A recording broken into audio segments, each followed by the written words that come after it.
자, 2018년 12월 20일 한국경제에 오늘 상속세 관련해서 기사가 나왔습니다. 자, 상속세 관련되는 기사는 한국경제에서 여러 번 다뤘었는데요.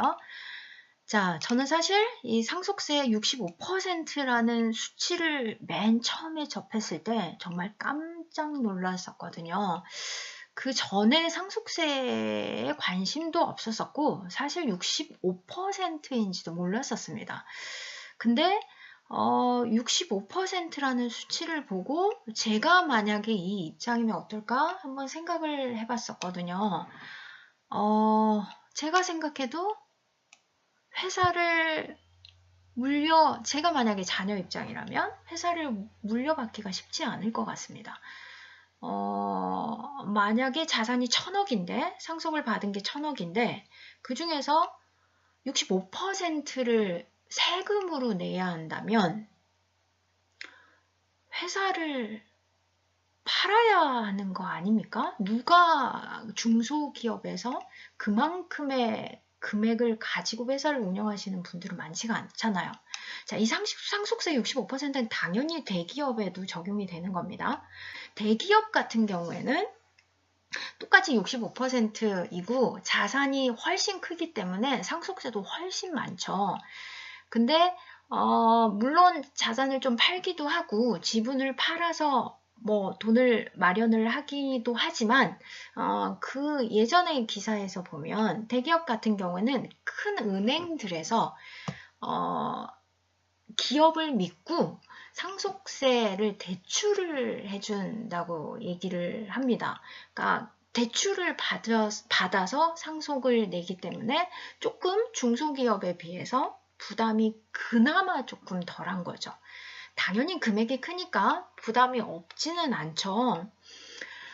자, 근데 어쨌든 대출을 받기가 조금 용이한 면이 있어서 대기업은 그나마 조금 괜찮기는 한데, 자, 중소기업 같은 경우는 기본적으로 가지고 있는 현금도 많지 않기 때문에 상속을 받아서 기업을 운영을 하기 위해서는 그 운영을 하면서 상속세 65%를 낸다라는 건 결국은 기업을 운영을 할 수가 없는 거잖아요. 그만큼 상속세를 마련을 하려면 매각을 할 수밖에 없는 거죠. 그래서 실질적으로 지금 매각이 나온 업체들이 꽤 많다라고 얘기를 합니다. 자, 한국 경제에 당연히 좋지 않죠. 중소기업이 대기업도 필요하고 중소기업도 필요하고 자영업도 필요하고 뭐 여러 가지 골고루 해서 돌아가야 경제가 사는 거 아니겠습니까? 자, 중소기업들이 좋은 기술을 가진 알짜 중소기업들도 많이 있잖아요.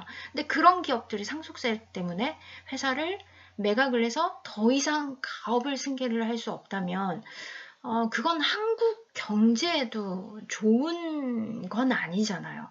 그래서 한번 생각을 해봐야 할 문제이지 않나라는 생각이 들어서 자, 한번 다뤄보려고 합니다.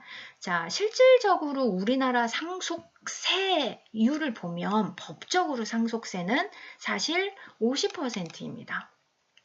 자, 최고 상속세율, 그러니까 최고로 내야 하는, 최고까지 받을 수 있는, 국가에서 받을 수 있는 상속세가 50%이기는 하지만, 그럼 왜 65%이냐면, 최대 주주 할증 과세라는 게 있답니다. 최대 주주 할증 과세를 포함을 하면 65%, 그러니까 실질적으로 내야 하는 세금은 65%가 되는 거죠. 조금 더 자세하게 다뤄보겠습니다. 자, 그래서 세금이 너무 많아서 어쩔 수 없이 가업 승계를 포기하는 중소기업들이 있고 아예 상속 자체를 안 받는 회사들도 있고 상속세 되면 상속받지 못한 회사들 여러 회사들이 있죠. 여기 사실 아주 중요한 핵심 회사들도 있습니다. 우리나라의 경제에 아주 중요한 핵심 회사 노무바이오라는 회사 아주 사실 종자 관련해서는 종자도 사실 되게 중요하죠. 그건 나중에 다시 한번 보겠습니다.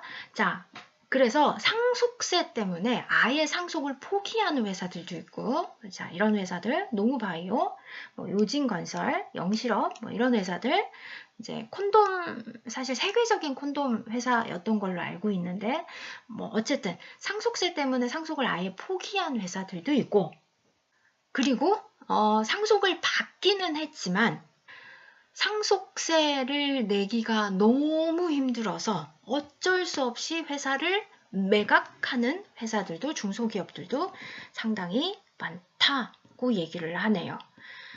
자, 그럼 우리나라는 65%인데 그럼 다른 나라들은 어떤지 한번 보겠습니다.